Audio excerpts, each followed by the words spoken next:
नमस्कार, ज्योती अन्नपूर्ण किचनमध्ये तुमचं स्वागत आहे।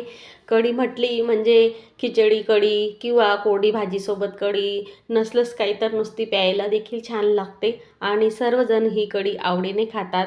अशी ही कढी बनवण्यासाठी आपण दही किंवा ताकाचा वापर करतो।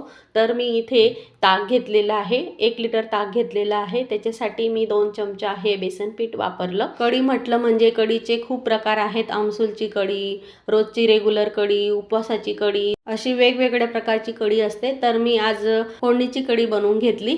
तर ही कढी बनवण्यासाठी मी ताकामध्ये बेसन पीठचा वापर केला। नंतर आता फोडणी करून घेणार आहे। तर तेलामध्ये जिरं, मोहरी, लसूण, कढीपत्ता, मिरची आपल्या आवडीनुसार अशी कडक फोडणी करायची। थोडीशी हळद देखील मी वापरलेली आहे। तर अशी कडक फोडणी करून झाल्यावर लगेचच हे तयार जे ताक आहे बेसन पीठ टाकलेलं ते त्याच्यामध्ये टाकलं आणि चवीसाठी मीठ टाकायचं आणि एक उकळी घ्यायची। अशा पद्धतीने 10 मिनिटात कढी तयार होते। फक्त ही कढी उकडेपर्यंत आपल्याला असं चमच्याने ढवळत राहायचं आहे। त्याच्यामुळे काय होईल, कढी ही फाटणार नाही। अशी ही झटपट तयार होणारी कढी खिचडीसोबत, कुठल्याही कोरड्या भाजींसोबत आपण खाऊ शकतो। तर नक्की करून बघा आणि ही सविस्तर रेसिपी टायटलमध्ये त्रिकोणावर आहे, त्याच्यावर क्लिक करा आणि नक्की बघा।